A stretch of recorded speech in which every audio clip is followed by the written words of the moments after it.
Bonjour tout le monde et bienvenue pour le bulletin du ciel de ce début avril qui va parler de la pleine lune en Balance au 12-13e degré à 4h11 heure de Paris. Et ça aura lieu effectivement donc le 2 avril au matin très tôt. Alors, j'ai très envie de prendre ma voix de fête foraine, d'animatrice de fête foraine parce que avril, là, c'est pas ne te découvre pas d'un fil, c'est avril, c'est dans le mille, et puis ça accélère et on y va, et puis c'est parti pour le grand 8, quoi. Là, on est dans le train, les ceintures sont accrochées, on check bien que ce soit bien accroché, puis on y va. Et cette pleine lune, avec tout ce qui s'est passé avant, évidemment, mais elle vient asseoir tout ça, elle vient un petit peu confirmer tout ça. Alors, comme vous pouvez le voir, les aspects qui sont présents sur la carte astrale de cette pleine lune, ignorez évidemment les maisons. Hein, ces parts de pizza là, elles sont faites pour l'heure et le lieu de la pleine lune, de cette pleine lune, oui. Donc, ça va pas avoir cette configuration-là sur votre charte natale. Donc, allez voir où se trouve le 12e, 13e degré de la Balance, le 12e, 13e degré du Bélier, dans quelle maison ces deux astres-là se trouvent. Et comme ça, vous aurez une idée du domaine dans lequel va se jouer cette nouvelle scène astrale et cosmique et cosmologique et céleste, ma foi.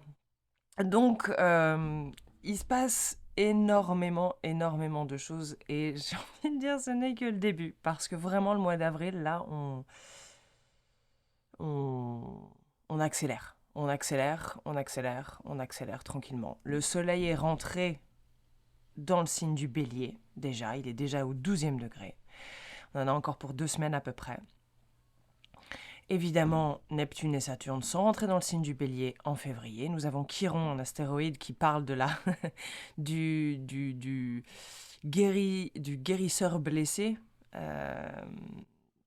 qui est là déjà depuis un moment lui aussi. Vénus, elle vient de rentrer dans le signe du Taureau le 30 mars, mais elle vient de faire son passage de 2-3 semaines, 3 semaines dans le signe du Bélier.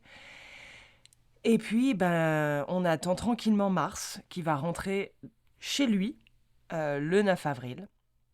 Mercure qui va rentrer dans le signe du Bélier le 15 avril pour arriver vers un nouveau cycle lunaire le 17 avril où il y aura pas moins de 7 corps célestes dans le signe du Bélier. Mais ça, j'y reviendrai plus tard. Mais c'est le contexte dans lequel on est. On ne peut pas séparer... on peut pas séparer pour le coup là l'homme de l'artiste, c'est pas possible. L'artiste du jour et celle qui est au premier plan, c'est donc cette lune. Donc une pleine lune, encore une fois, c'est une opposition entre la lune et le soleil. Et donc là, on a du coup, en opposition évidemment à la nouvelle lune, on a la lune qui est complètement éclairée, entièrement éclairée par le soleil. Donc on a notre intérieur, notre inconscient, notre intime, notre émotionnel, notre intuition qui est mise en plein phare par la conscience, le soleil. Et là, c'est là où on va voir ce qu'elle va venir nous montrer. Qu'est-ce que ça vient illuminer ? Ça, déjà d'une part, c'est à chacun de vivre et à chacune de vivre cette expérience-là. Mais il y a quand même un thème qui est là, c'est la balance et le bélier, du coup, puisqu'on est dans un axe entier. Et on est dans l'axe de la relation. Ouh, miam miam. Alors, le bélier, c'est le je. La balance, c'est le nous. Hein, c'est aussi le premier signe collectif. Si on prend la roue astrologique, on a toute cette première partie-là, des 6 premiers signes qui sont des signes personnels. Hein, quelque part, c'est plus intérieur et on va vers l'extérieur ensuite. Et la balance, c'est le premier signe qui nous amène vers l'extérieur. Donc c'est le je versus nous. La balance, c'est un signe partenariat, d'association, de relation, de collaboration, dans tous les domaines que ce soit. Travail, amical, amoureux, ça parle de mariage, voilà. Ça parle des relations. Des relations, des relations, des relations. Et, et donc, ce que ça vient nous dire, c'est que déjà, rien que par cet aspect en lui-même d'une opposition entre deux astres, surtout nos luminaires hein, qui nous touchent au plus près, la Lune et le Soleil, ça vient nous parler de équilibrage. Allons trouver l'équilibre entre nous et je. La balance, elle demande à être équilibrée. Elle n'est pas forcément équilibrée au départ, d'accord ? Donc en fait, ça va vraiment venir nous inviter à aller regarder quelles sont les zones chez nous qui demandent à être en harmonie entre moi et toi. Et en fait, on peut observer une tendance chez la balance, et surtout, surtout pour celles et ceux qui ont leur lune en balance, parce que c'est très inconscient et c'est un aspect bien acquis bien acquis chez eux et chez elles, de la lune en balance et de chercher l'harmonie, c'est si c'est OK pour toi, c'est OK pour moi. Je veux dire par là qu'il peut y avoir une tendance à se calquer sur le besoin de l'autre. Et ça, euh, dans l'absolu, ce n'est pas souhaitable. Ce n'est pas... C'est pas équilibré. Voilà, c'est pas un équilibre. Pourquoi ? Parce que dans le nous, il y a le toi. Tes besoins, j'entends, j'écoute, je reçois, mais il y a moi aussi. Et si moi, je vais aller préférer répondre aux besoins de l'autre à mon détriment, à un moment donné, ça va exploser. À un moment donné, ça va pas le faire du tout. Alors, on ne souhaite pas que ça aille jusqu'à l'explosion, mais ça va jusqu'à l'explosion parce on peut avoir tendance à... Ça s'accumule en fait. Et on ne se rend pas compte de ce qu'on fait parce que peut-être qu'on a une lune en balance, peut-être que c'est notre éducation, peut-être que c'est notre manière d'être, peut-être que c'est la religion, peut-être que c'est plein de choses parce qu'on a quand même beaucoup ce discours qu'il faut être dans justement cette paix, cette harmonie.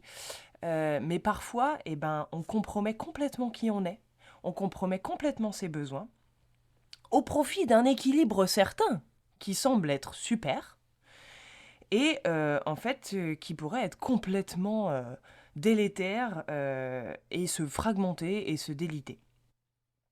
Donc l'idée, c'est pas d'être dans cet équilibre complètement inconscient, mais vraiment d'aller voir moi de quoi j'ai besoin, et puis toi de quoi tu as besoin, et au lieu de me dire si c'est OK pour toi, c'est OK pour moi, qu'est-ce qu'on peut trouver pour que ce soit OK pour tous les deux, en fait, pour chacun d'entre nous, pour nous deux. Alors, on peut utiliser justement, ce qui est très intéressant, c'est que la balance, elle a en elle aussi, elle a en elle justement cet appel à l'harmonie. Donc, elle est elle va favoriser la paix, elle va favoriser l'échange, elle va favoriser l'harmonie. Donc, du coup, il est peut-être opportun d'avoir, justement, elle peut nous emmener vers la reconnaissance de ce dont on a besoin réellement et aller vers un échange avec l'autre qui soit le plus harmonieux possible pour pouvoir obtenir ce dont j'ai besoin et vivre ce dont j'ai besoin.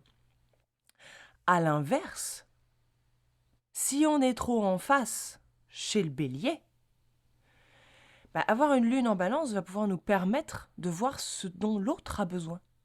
Parce que peut-être que je suis complètement omnubilée par moi. Le bélier, c'est je suis. Et dans l'absolu et à l'extrême, c'est moi, je, moi, et je. Et peut-être qu'on ne voit pas. On ne voit pas ce dont l'autre a besoin. On ne voit pas qu'il y a d'autres choses autour de nous et d'autres personnes avec qui on a besoin d'harmoniser aussi cette relation. Donc ça peut venir aussi nous montrer nous montrer le point de vue de l'autre, hein. Ça va vraiment venir jouer sur cet équilibre-là. Alors, je le disais, la balance, elle porte en elle ce côté harmonieux, elle appelle à l'équilibre et à l'harmonie. Elle peut aussi tout à fait la confirmer, hein. Ça se trouve, en ce moment, on est dans un endroit dans nos vies où on se rend compte que, ah bah ouais, là j'ai bossé là-dessus et puis je me rends compte qu'en fait, l'échange avec l'autre, eh ben, il est plutôt fluide. J'arrive à exprimer mes besoins, j'arrive à écouter ce dont l'autre a besoin et puis on arrive à trouver un compromis. Parce qu'il y a des moments où on a besoin de faire un compromis. Mais un compromis juste, hein. Encore une fois, c'est pas un compromis au détriment de l'un ou de l'autre, hein. Et, euh, et la balance va venir nous parler de justice, hein, peut-être il y a des endroits dans nos vies où on a besoin de justice, là, de se rendre justice un petit peu plus. Mais en tout cas, l'idée principale, c'est l'harmonie dans les relations. Et encore une fois, allez voir dans quelle maison se trouve le 12e, 13e degré de la balance et le 12e, 13e degré du bélier, parce que ça va vous donner une idée de la scène et du décor, pardon, de votre vie dans lequel va se jouer cette scène-là. Où est-ce que on me demande d'harmoniser moi et l'autre? Alors, pour aller voir ce qui se passe aussi à un niveau plus global, parce que bon, soit la Lune, soit le Soleil, on va aller voir la planète qui gouverne la balance, où est-ce qu'elle est, qu'est-ce qu'elle dit, qu'est-ce qu'elle nous raconte. Et la planète qui gouverne la balance, eh bien c'est Vénus, notre chère Vénus. Vénus gouverne 2 signes. Elle gouverne la balance, et en premier lieu, elle gouverne le taureau. Signe dans lequel elle vient de rentrer. Donc ça veut dire que Vénus, la planète de l'harmonie, la planète de la paix, la planète de la valeur, euh, de l'archétype féminin, elle vient de rentrer chez elle. Et qu'est-ce qui se passe à l'intérieur de nous quand on rentre chez nous, là? Quand on rentre à la maison, dans un endroit où on est confortable, où on peut se délasser, enlever nos pompes, nos fringues, nos machins, nos bidules, se foutre en short ou en robe de chambre ou à poil, en chaussons ou en chaussettes, je ne sais pas ce qu'on fait quand on rentre chez nous, mais il y a vraiment ce sentiment de détente. J'arrive et je suis en sécurité chez moi. Et je peux complètement me délasser. Et Vénus, donc, elle est relativement en expansion dans son signe. Elle est chez elle, elle est tranquille. Et elle va venir nous parler, comme je le disais, non seulement pleinement, parce que détendue, parce que relaxée, d'harmonisation et d'équilibre, mais elle va venir nous parler de valeurs. Non seulement des valeurs financières, je vais y revenir juste dans un instant, mais de la valeur de soi. Et quand on parle de la relation à l'autre, je trouve qu'il est important et il est très opportun là, et c'est formidable qu'elle soit dans le paysage, cette Vénus chez elle tranquillement dans le taureau, pour nous parler de la valeur de soi. Où est-ce que je me mets en fait dans la relation à l'autre? Est-ce que je prends pleine possession de ma valeur, de qui je suis, pour échanger, pour m'accorder et m'équilibrer et me connecter à l'autre? Ou est-ce que je m'efface complètement parce qu'il n'y a que l'autre qui compte, quoi? Question intéressante à se poser. Alors on peut voir un aspect intéressant ici d'un trait rouge, qui est un aspect de tension. C'est un carré qui est naissant, c'est-à-dire que il n'est pas encore tout à fait exact. On a Vénus au 2e degré du taureau et on a Pluton au 5e degré du Verseau. Donc un carré naissant entre Vénus et Pluton. Pluton qui va venir demander la transformation, la transmutation, la mort pour pouvoir renaître à quelque chose de nouveau en relation avec cet archétype-là, l'archétype féminin. Alors je ne vais pas parler du féminin divin, là, il peut y avoir une connotation un peu New Ageuse, douteuse, Parce que si on regarde enfin, j'allais dire the big picture, mais l'image d'ensemble, tout est divin. Il n'y a pas il y a pas le divin, enfin le féminin divin ou le masculin divin, là, tout est divin. Donc on va partir du principe ensemble que tout est sacré et tout est divin. Et ce sera très bien comme ça. Mais cet archétype-là féminin, il a besoin d'être transformé pour arriver à exprimer pleinement sa juste valeur. Je ne vais pas reparler de patriarcat, mais je pense qu'il est peut-être présent, qu'effectivement, ces dernières décennies, siècles, millénaires, le féminin en nous, qu'on soit homme, femme, ou rien de tout ça et tout entre les deux, le féminin en soi, il a été un petit peu, c'est un euphémisme, mais opprimé, bridé. Donc là, il y a vraiment une demande de transformation de cet archétype-là et de transformation de la valeur de soi. Pluton vient nous parler du pouvoir aussi. Hein, le pouvoir, est-ce que je continue à mettre mon pouvoir intérieur à l'extérieur, chez un partenaire, une partenaire, chez une autorité, dans un gouvernement, dans une institution, dans une structure, dans un père, une mère, etc. Ou alors est-ce que je récupère tout ce pouvoir-là que j'ai mis à l'extérieur pour le rendre à moi, à l'intérieur, et pouvoir exister pleinement avec et authentiquement avec qui je suis. Donc voilà, je parlais d'aspect financier tout à l'heure avec Vénus, parce que Vénus, c'est aussi la valeur financière. Hein. Le taureau, c'est les biens, la possession. Et il faut savoir qu'ici, nous avons Uranus qui se trouve quasiment au 29e degré du signe du taureau. Alors, le taureau, encore une fois, valeur possession, bien, valeur de soi, valeur financière. Uranus, la planète de la... J'allais dire la destruction, mais c'est pas ça, c'est la disruption. Voilà, merci. Qui vient interrompre soudainement, qui vient comme un coup de foudre et un coup de tonnerre, enfin un coup de foudre surtout, mettre une lumière sur et appeler à quelque chose de nouveau, assez soudainement ou brutalement, mais vraiment quelque chose de nouveau et qui est complètement hors des murs. Il faut savoir que le taureau étant un signe très fixe, enfin fixe, très, j'en sais rien, mais un signe fixe, Uranus qui vient de passer 7-8 ans dans le signe du taureau n'a pas été forcément très à l'aise. Ça n'a pas été un mouvement hyper fluide. Est-ce que peut-être on l'a senti dans les thèmes que je viens d'énoncer? Je ne sais pas. Mais au niveau global, parce que Uranus, il faut savoir encore une fois que c'est une planète transpersonnelle, donc qui est à attrait à au-delà de notre individu, donc, et même au-delà du collectif. Mais toute cette structure financière, je ne sais pas si on a capté, mais ça fait 7-8 ans que ça commence à se casser bien la figure. Et on arrive au dernier degré du signe du taureau. Uranus rentre dans le signe du Gémeaux en grande pompe le 26 avril de cette année-là. Donc on a un petit mois là, avec Uranus dans le degré anarétique d'anarchie, de chaos du taureau.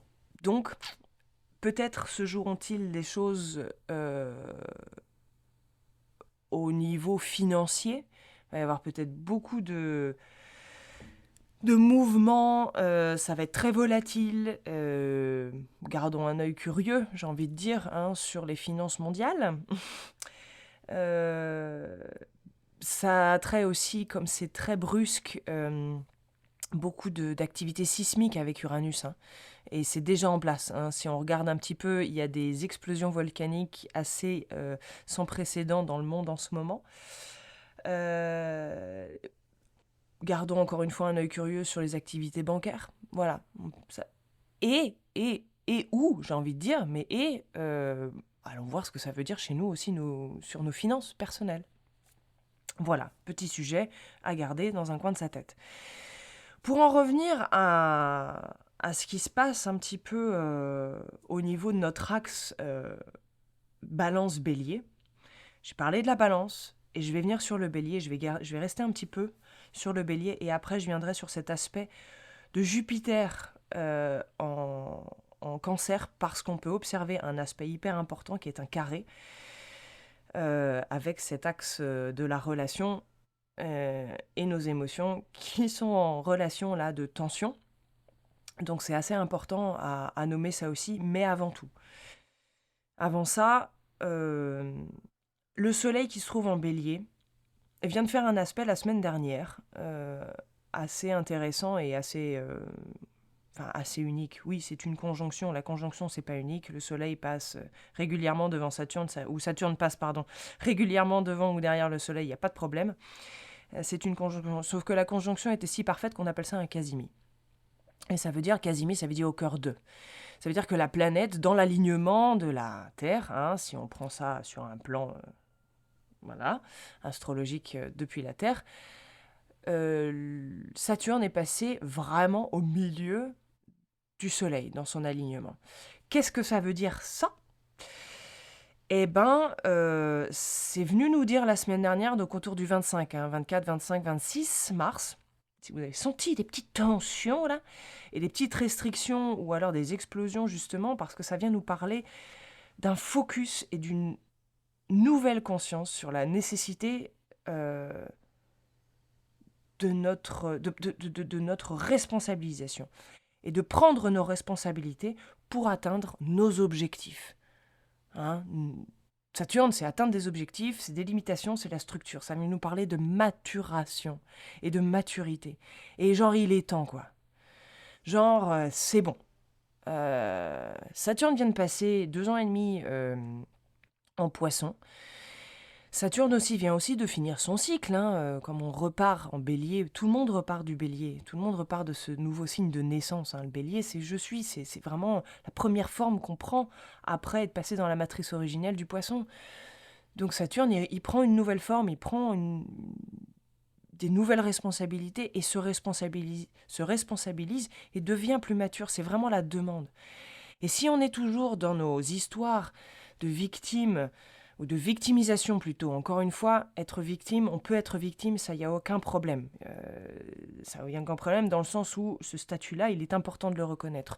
Cependant, si on reste là-dedans, on se victimise et on est dans un état victimaire et là, on n'avance pas du tout. Et on attend que ça vienne de l'extérieur et on n'est plus du tout dans une responsabilisation et dans une autonomie de notre être. Sauf que l'agglutinement des planètes qui va arriver dans le mois d'avril, dans le signe du bélier, parce que au 17 avril, lors de la nouvelle lune en bélier, parce que c'est là où on va, la pleine lune aujourd'hui nous parle d'une culmination, mais on va arriver dans un nouveau cycle, dans la nouvelle lune du bélier, on va avoir 7 planètes, enfin 7 êtres célestes dans ce signe. C'est énorme. C'est sans précédent, encore une fois. C'est pour ça que avril fait partie des mois les plus hot, les plus chauds de l'année 2026, qui nous mettent vraiment un pied dans cette nouvelle identité, dans cette nouvelle expression de nous-mêmes. Et il est temps, en fait. Saturne, Chronos vient nous dire, il est temps c'est bon. Alors, prenons nos responsabilités, tranquillement, hein. Prenons aussi notre temps, il y a des étapes. Mais l'idée, c'est d'assertir. Et je trouve ça joli, parce que dans assertir, hein, l'assertivité, c'est le bélier. Mais assertir, dans le verbe assertir, moi j'entends sertir. C'est-à-dire sertir un bijou d'un diamant, quoi.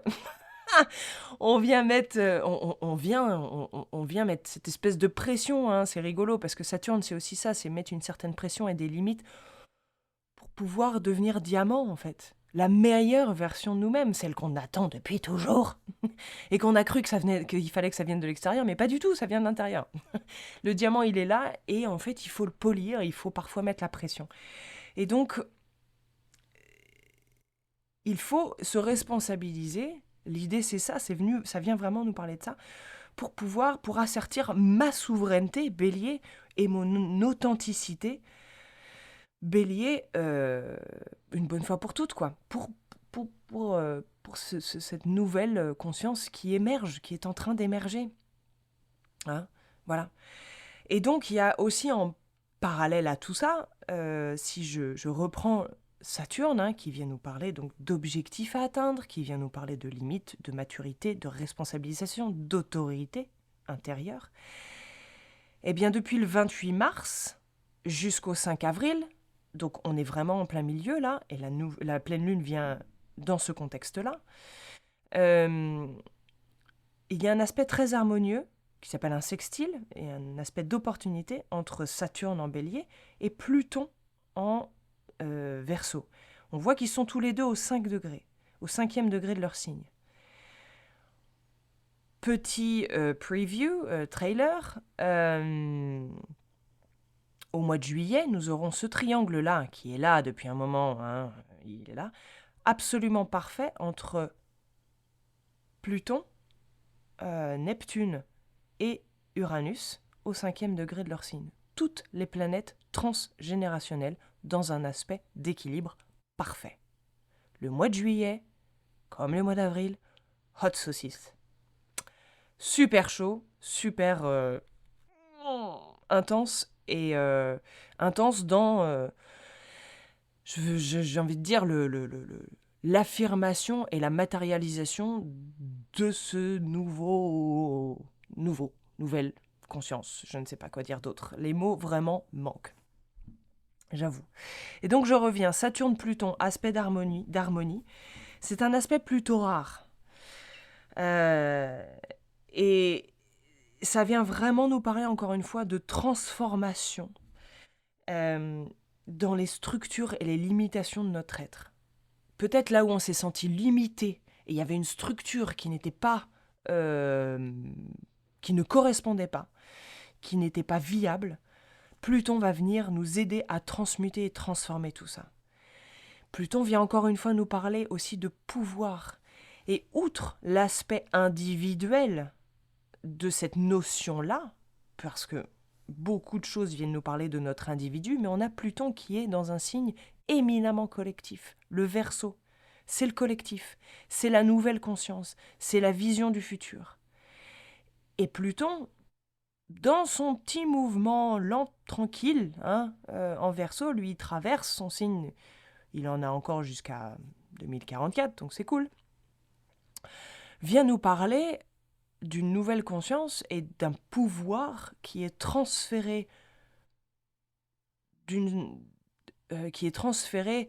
on part d'une structure très patriarcale, je reviens là-dessus après, très individualisée, à une structure collective, à un pouvoir collectif. En gros, Pluton, c'est power to the people, quoi. C'est pas flower power, mais c'est le pouvoir revient aux humains, au peuple. Et ici, il va venir nous aider à structurer notre individu, notre individualité, notre individuation, pour pouvoir fonctionner en collectif, pour pouvoir voir la vision collective, et pas voir que notre petite personne, je mets petite entre guillemets, mais notre personne avec nos intérêts personnels. Ça, c'est terminé, ça ne fonctionne plus. Alors, il y a une ligne de temps qui fonctionne encore comme ça, il n'y a pas de souci. Encore une fois, chacun choisit sa route, chacun son chemin. Je ne dirai pas la suite. Mais l'idée, c'est vraiment de fonctionner en individu dans un collectif. Quel est mon sens des responsabilités individuelles, Bélier, pour pouvoir aller dans un collectif, Verseau, changer et avoir une nouvelle vision du futur, une nouvelle conscience collective. Il me faut, encore une fois, une nouvelle conscience individuelle pour être cette pièce du puzzle qui ne va ni à gauche ni à droite, mais qui va parfaitement à sa place, et avec tout le reste. C'est pour ça qu'il est éminemment important de se réaliser pleinement et authentiquement pour ce que l'on est, que l'on soit, j'en sais rien moi, éboueur, que l'on soit juste dans, je sais pas moi, l'écoute de mon voisin et je vais l'aider à faire ses courses, que je sois guérisseur, chaman, je ne sais pas, que je décide de barouder, que je décide de rester chez moi faire des gâteaux, si je suis parfaitement et authentiquement à ma place, c'est ce qu'il, enfin, il y a rien besoin d'autre. Et cette place-là, elle est mouvante, bien sûr, sinon c'est pas drôle. Mais le collectif, parce que c'est ça en fait, le monde et le collectif a besoin de chacun et chacune à sa place. Et pas à une place qui nous a été demandée d'être, ou de prendre, ou imposée, ou celle qu'on a prise par inconscience ou ignorance. Et c'est là où vient notre responsabilisation. Et notre responsabilité, c'est de voir, est-ce que je suis bien à ma place par rapport à l'autre, où est-ce que je suis, où est-ce que je me situe. Parce que aujourd'hui, je peux la prendre, j'ai toute la place, et les êtres célestes sont complètement dans ce soutien. Je veux dire, ils ne parlent pas d'autre chose que ça. Donc allons-y, soyons sur la même longueur d'onde. On est déjà à 30 minutes, c'est un podcast extrêmement long parce qu'il y a tellement de choses à dire et je suis tellement passionnée. Mais je vais continuer quand même sur ces informations. Parce que j'ai dit tout à l'heure qu'on allait aussi regarder Jupiter dans le signe du Cancer. Il y a un T carré là, ce qu'on appelle un T carré là. Il y a une opposition, Bélier, Balance, Cancer. Ça forme un T carré. Alors déjà, ces 3 signes-là, ce sont des signes cardinaux, dits cardinaux. Ça veut dire quoi? Ça parle de changement radical qui impacte les générations à venir. Rien que ça. Donc voilà, c'est ça le tampon là pour le début du mois d'avril. Et l'aspect en tension, en carré, avec Jupiter dans le signe des émotions, bah oui, dans le signe du Cancer, va venir nous parler de nos émotions. Et peut-être qu'on va vivre des débordements émotionnels. Alors, débordement émotionnel, ça ne veut pas dire forcément négatif. Une émotion, c'est pas forcément négatif. Et il serait temps, et je pense que Jupiter, qui vient mettre une loupe, qui est un élargisseur de conscience, vient nous parler de ça aussi, l'émotionnel est extrêmement important. C'est pas quelque chose qu'il faut continuer à mettre sous le tapis ou sous la table. Ça, c'est terminé aussi. Ça ne marche plus. L'émotion vient nous dire quelque chose. L'idée, c'est de ne pas la cristalliser, mais elle vient nous parler de quelque chose. Que je sois en colère, que je sois triste, que je sois en rage, que je pleure, que je sois en joie, que je sois que je ris, que j'ai envie de partager, que j'ai envie de rigoler, enfin voilà, elle vient nous dire quelque chose. Elle vient nous dire, là, il y a des limites qui ont été dépassées, là, ça ne va pas, là, j'ai besoin de me poser, être respectée, me valoriser. Et elle vient me dire, bah là, ça vibre, là, c'est génial, là, ça m'éclate, ça me fait vibrer à l'intérieur, et c'est là qu'il faut que j'aille. Donc vraiment aller écouter ses émotions, ça peut venir nous montrer les endroits où encore il y a besoin vraiment de prendre ses responsabilités, hein, quand il y a des trucs qui marchent pas, etc., et qu'on déborde émotionnellement, pif d'un coup, là. C'est que justement, il y a, encore une fois, ça s'est empilé, ça s'est aggloméré, et ça ne va plus. Donc l'émotion vient parler d'un endroit où il est temps que je prenne mes responsabilités pour changer les choses. Et est-ce que, on peut se poser la question aussi, est-ce que je reste en équilibre ? Balance bélier, mais est-ce que je reste en équilibre dans quelque chose qui ne me convient finalement pas, pour une idée de sécurité ou de garder un sentiment de sécurité intérieure, parce que le Cancer vient immédiatement nous parler de sécurité intérieure. Hein, il a besoin de sécurité intérieure, le Cancer, énormément. Mais où est-ce que je vais la chercher? Est-ce que je vais la chercher dans quelque chose qui est, encore une fois, friable, qui ne se soutient plus, et qu'en fait, j'insiste là-dedans, parce que c'est tout ce que je connais, c'est tout ce qui est familier. Le Cancer a besoin de quelque chose d'être familier, d'être rassuré. Sauf que là, peut-être qu'il est temps de faire un virage à 180 degrés et d'aller chercher la sécurité ailleurs, autrement, à l'intérieur de soi, j'ai envie de dire. Donc, Jupiter, là, dans cette pleine lune, va venir mettre la loupe, hein, parce que la Jupiter vient amplifier tout ce qu'il trouve. Donc, là où on en est dans nos relations à l'autre, il va mettre la loupe. Que ce soit harmonieux, que ce soit disharmonieux, que ce soit en déséquilibre ou pas, il va venir mettre la loupe. Donc, on peut être attentif à ça. Attentive et attentif. Donc, voilà. Il y a tout ça qui se joue, c'est beaucoup, c'est intense, c'est dynamique, ça va l'être de plus en plus, donc on est bien accroché dans notre siège de Grand 8. C'est parti, parce qu'on va vers cet alignement de planètes du 17 avril, 19 avril, qui est extrêmement dynamique. Je reviens sur juste 2 secondes parce qu'on me dit dans l'oreillette que c'est important de le dire. Jupiter en Cancer vient nous rappeler de prendre soin de nous. Dans tout ce dynamisme, dans toute cette activité intérieure et extérieure qui se passe, il faut prendre soin de nous. C'est extrêmement important, sinon on ne tient pas la route. Tout simplement. Voilà.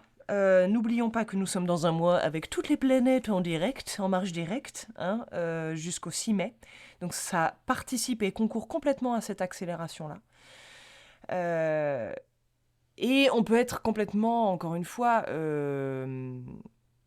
super, j'ai envie de dire pumped, mais comment on dit, on est pleine balle, quoi. C'est tout va, tout marche en avant, ça s'accélère, c'est génial, on y va, etc. Mais il faut faire attention à ce qu'on laisse sur le bord de la route, ou ce qu'on oublie. La paire de lunettes, la paire de chaussettes de rechange, le machin, le parapluie, parce qu'en fait il va pleuvoir, etc. etc. Et ne pas aller de foncer tête baissée, hein. Ça c'est un petit peu comment on appelle ça, une part d'ombre du bélier, hein, foncer tête baissée, sans patience, n'est-ce pas? Les béliers se reconnaîtront. Euh, et, et justement, essayer de prendre ce temps-là et de faire attention à ça, parce que de toute façon, comme toutes les planètes là sont en marche directe, la majorité seront en marche rétrograde à la fin de l'année, et ça va venir nous montrer ce qu'on a laissé sur le bord de la route, là, maintenant. Est-ce qu'on a oublié? Ok? Et les pièces du puzzle qu'on a zappées. Et les marches qu'on a sautées. Donc voilà. Je nous souhaite une magnifique pleine lune, point de culmination, point de complétude voilà, de complétude. Pour tranquillement aller vers un lâcher-prise et cette nouvelle lune du 17 avril. J'ai envie de dire, enjoy the ride. Le grand 8, ça reste fun quand même, hein. C'est hyper fun, on crie, on bouge dans tous les sens, mais ça peut être fun. Donc, gardons cette image-là que ça peut être fun. Et on se retrouve pour le prochain bulletin qui donc aura pour thème cette nouvelle lune en bélier. Je vous embrasse et je vous souhaite un magnifique début du 4e mois de cette année. À bientôt!